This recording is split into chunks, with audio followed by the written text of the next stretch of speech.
That's a very strong accusation against God. The New Testament says that we are to return to the faith once and for all delivered to the saints. You cannot do that if you don't have a New Testament. So I would say, with all the powers I can muster, that the New Testament scripture is given to us in Greek. That was the internet language, the lingua franca of that era. Everybody spoke Greek who was educated, Jews and Gentiles. And God graciously gave us New Testament scripture in Greek. There is no New Testament scripture in Hebrew.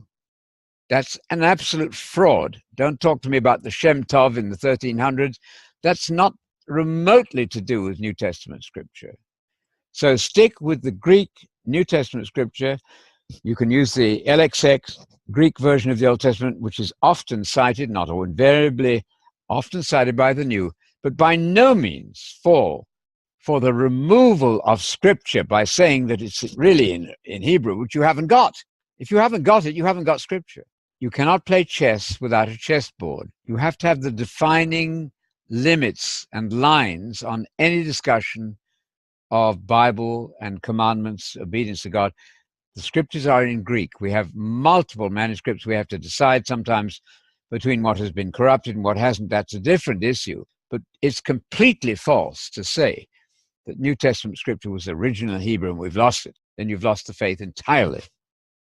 Why in the world would Luke, who wrote more of the New Testament than anyone, if you exclude Hebrews from Paul, why in the world would he write in Hebrew to people knowing that they didn't understand it? Why would Paul write to Gentiles in Hebrew? It's absurd. But much worse than that is that you don't have a New Testament. If you say the original was really in Hebrew, then we don't have it. It doesn't exist. You have no New Testament scripture. But then talking of PhDs, let me warn you that many PhDs who do theology at a high level are not convinced that Jesus thought he was the Messiah. That's very strange. I thought Jesus asked Peter, point blank, who do you say that I am? Various opinions were offered. Peter said, you are the Son of God, the Messiah, the Messiah, the Son of God. And Jesus was ecstatic. What do you mean he didn't agree that he was the Messiah? That's absurd. He proclaimed Jesus' revelation that Jesus is the Messiah as the ultimate truth on which the whole New Testament is built.